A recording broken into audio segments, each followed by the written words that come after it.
आज हम लोग ग्रामर के ही बहुत इंपॉर्टेंट टॉपिक को चर्चा कर रहे हैं और आज हम पढ़ेंगे प्रोनाउन को। क्या पढ़ेंगे? प्रोनाउन। बहुत इजी सेक्शन है इसका। और इस प्रोनाउन में हम पर्सनल प्रोनाउन को पढ़ेंगे। पर्सनल प्रोनाउन को किसको पढ़ेंगे? पर्सनल प्रोनाउन को। तो प्रोनाउन में जान लेते हैं प्रोनाउन क्या होते हैं।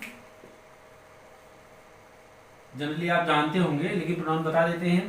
ऐसे शब्द जो किसी नाउन के लिए प्रयोग होते हैं। जैसे मान लेते हैं Ram is good, he is my friend. तो क्या है? Ram is good. राम क्या है? यहां पर नाउन है, संज्ञा है। हिंदी में आपने पढ़ा होगा तो हिंदी में भी राम संज्ञा ही है। तो राम अच्छा है। He is my friend. तो ये ही किसके लिए आया? यहां राम ना लिख करके क्या लिखा गया? ही। यहां पर ये भी हो सकता है राम इज माई फ्रेंड, लेकिन राम अगर लिखा जाता तो ये सेंटेंस बड़ा ही अच्छा नहीं लगता। इसलिए यहां पर इसने क्या किया? राम को हटा दिया है। उसके स्थान पर किसको लेकर के आया है? ही को लेकर के आया है, वह को लेकर के आया है। और इस ही का मतलब है राम।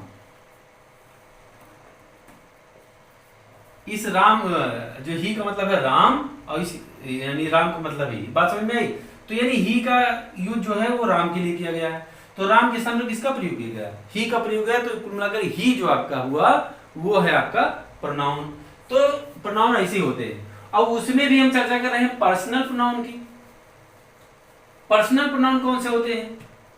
जैसे कि नाम से यह स्पष्ट है, पर्सनल। पर्सनल किससे बना हुआ है? पर्सन से बना हुआ। किससे? पर्सन से। पर्सन मतलब व्यक्ति। और यहां पर व्यक्ति का मतलब कि इंसान से नहीं है। व्यक्ति का मतलब किसी मेल या फीमेल से ही नहीं है। व्यक्ति मतलब यहां पर पर्सन का मतलब वो है हर एक चीज जिसमें लिविंग है, जो लिविंग ऑब्जेक्ट है। जो कि आप लिविंग ऑब्जेक्ट है। जो लिविंग नॉन लिविंग ऑब्जेक्ट ईट का भी प्रयोग करते हैं। तो पहले देखिए कि प्लांट्स के लिए ईट का प्रयोग किया जाता था, बर्ड्स के लिए भी ईट का प्रयोग किया जाता था। तो पहले यही माना जाता है कि उनमें जान नहीं होती, लेकिन अब पता चल गया कि उनमें भी जान होते हैं। तो ऐसी कोई भी चीज पर्सन है जो लिविंग ऑब्जेक्ट रही है, यानी जिसमें जान प्राण रहा है, वो आपका लिविंग। तो इसमें पर्सनल प्रोनाउन वही सारे प्रोनाउन होते हैं। पर्सनल प्रोनाउंस वही प्रोनाउंस होते हैं जहां पर जिनका प्रयोग किसी पर्सन के लिए किया जाता है, जिनका प्रयोग किसी लिविंग ऑब्जेक्ट के लिए किया जाता है, वह सारे हमारे होते हैं पर्सनल प्रोनाउन। और इसमें से आपको बताते हैं कि कौन कौन से होते हैं वे। ये भी इनकी संख्या भी फिक्स है। इसमें पहले देखिए ही है। क्या है आपका? ही है। उसके बाद शी है, फिर ही सी इट है, फिर आई है, फिर वी है, फिर यू है, और फिर दे है। इसको हम दूसरे ढंग से लिखते हैं। आई है, और क्या है? वी है, और क्या है? यू है। ये भी है, ही भी है, शी भी है, इट है, और क्या है? दे। ये सब क्या है? पर्सनल प्रोनाउन है। क्यों? क्योंकि आप देखते होंगे आई का भी प्रयोग किसी व्यक्ति के लिए किया जाता है। मैं खुद के लिए बात होती है, वी भी पर्सन के लिए, यू भी पर्सन के लिए, ही भी पर्सन के लिए, इट भी पर्सन के लिए, सी भी पर्सन के लिए। इट का भी प्रयोग हम पर्सन के लिए करते हैं क्योंकि एनिमल्स के लिए यूज करते हैं, बर्ड्स के लिए यूज करते हैं, तो वो भी लिविंग ऑब्जेक्ट हैं, उनमें भी जान होती है। और दे, ये भी लिविंग ऑब्जेक्ट ही है। तो ये सारे हैं आपके पर्सनल प्रोनाउन। और इनके केसेस होते हैं, इनके अलग अलग पार्ट्स होते हैं। यानी ये वाक्यों में जब हम ट्रांसलेशन करते हैं या कहीं पढ़ते हैं ग्रामर को या इंग्लिश को, तो यही he she it I we you they अलग अलग रूपों में आते हैं।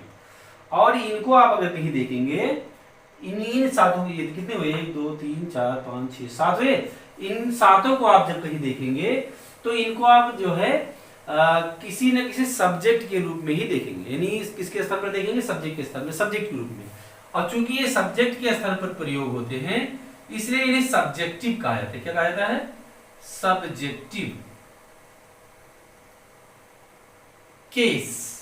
अब आप इसको प्रकार कह सकते हो। तो चूंकि ये सारे सब्जेक्ट के स्तर पर प्रयोग होते हैं, ये सातों, इसीलिए इनको हम सब्जेक्टिव केस कहते हैं। अब जब हम वाक्य का ट्रांसलेशन करते हैं तो सब्जेक्ट, वर्ब, ऑब्जेक्ट, कॉम्प्लीमेंट और एडवर्ब यही होते हैं। तो जो सबसे पहले आता है यानी ये सब्जेक्ट के स्थान पर यही सातों आते हैं। वर्ब तो अलग है, ऑब्जेक्ट ही देखते हैं। कभी कभी यही पर्सनल प्रोनाउन यहां ना करके यहां आते हैं। किस स्थान पर? नंबर 2, ये पहला नंबर, दूसरा नंबर, तीसरा, चौथा, पांचवा, यानी ये सब्जेक्ट वाले यहां आते हैं, ऑब्जेक्ट के स्थान पर आते हैं। तो जब ये ऑब्जेक्ट के स्थान पर आते हैं तो इनको हम कहते हैं ऑब्जेक्टिव। क्योंकि ये ऑब्जेक्ट के स्थान पर आ रहे हैं इसलिए इनको क्या कहते हैं? Objective case. क्या कहते हैं? Objective case.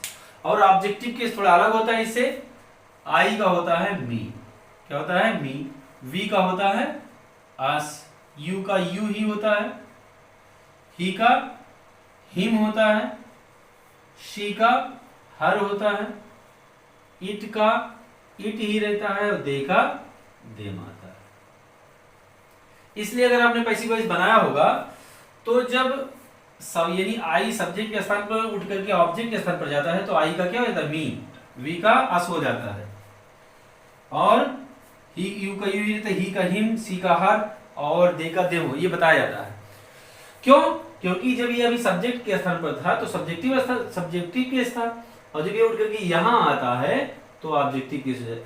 यहां से उठ सब्जेक्ट के स्थान पर उठ करके ऑब्जेक्ट के स्थान पर आएगा तो मी हो जाएगा और ये मी जो जब उठ करके सब्जेक्ट के स्थान पर जाएगा तो मी से क्या हो जाएगा? आई हो जाएगा। तो ये हुआ आपका। एक केस इसका और होता है, वो होता है आपका पॉजेसिव केस। पॉजेसिव केस, उसकी स्पेलिंग POSSESSIVE, पॉजेसिव केस। यही सातों प्रोनाउंस पर्सनल प्रोनाउंस, अभी देखिए सब अकेले अकेले हैं, लेकिन यही सातों प्रोनाउन कभी कभी किसी नाउन के साथ आने लगते हैं। जैसे मान लेते हैं his brother, his brother, your house,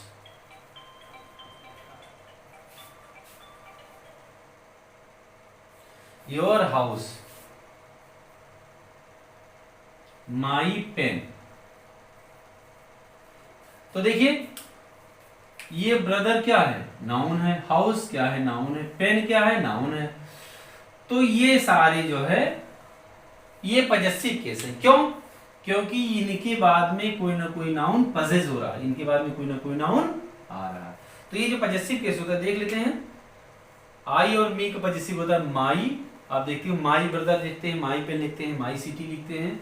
we और अस का क्या होता है? आवर, आवर इंडिया आप लिखते हैं। यू का क्या होता है? योर होता है। योर टीचर आप लिखते हैं। ही और हिम का क्या होता है? हिज होता है। हिज फ्रेंड आप लिखते हैं। सी और हर का क्या होता है? हर ही होता है। और इट का क्या होता है? Its. Its colour, its height, its width. They और देम का क्या होता है? देयर होता है। तो ये हुआ आपका पॉजेसिव केस। अब इस पॉजेसिव केस की विशेषता क्या है? जब ये पॉजेसिव केस आएंगे तो इनके बाद कोई ना कोई नाउन आएगा। जैसे मेरा भाई, तो मेरा में आई है तो आई भाई, आई ब्रदर होगा कि मी ब्रदर होगा कि माई ब्रदर होगा? माई ब्रदर होगा। हमारा देश, वी कंट्री, अस कंट्री, क्या आवर कंट्री? आवर कंट्री होगा। क्या क्या लिखेंगे आप? हमारा देश की अंग्रेजी आवर कंट्री। अब आप देखिए कंट्री ये नाउन है, इसके पहले क्या? ये पॉजेसिव केस आ रहा है। ये आपका पॉजेसिव केस हुआ। तो आप इसको आप ध्यान में रखिए।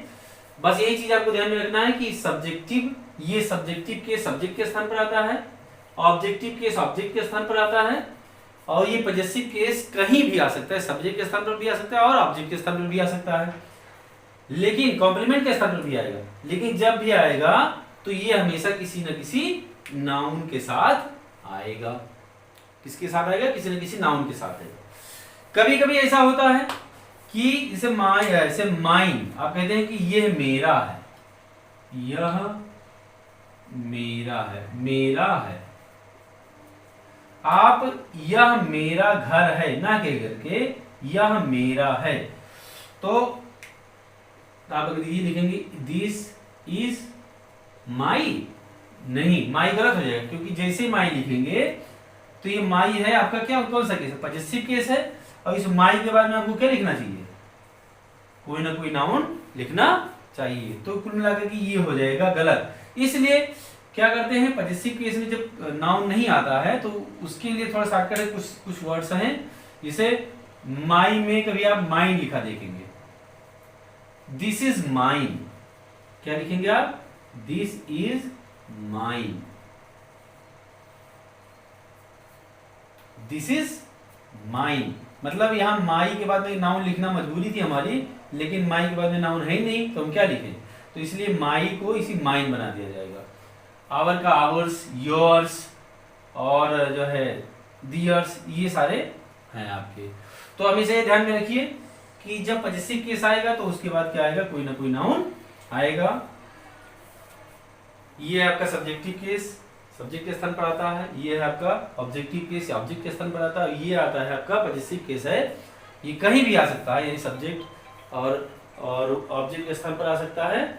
लेकिन प्रॉब्लम यही है कि जब ये कभी आएगा तो इसके बाद कोई ना कोई नाउन आएगा, इसके बिना ये आपका गलत हो जाएगा। तो फिर अगले मिलते हैं नेक्स्ट डे।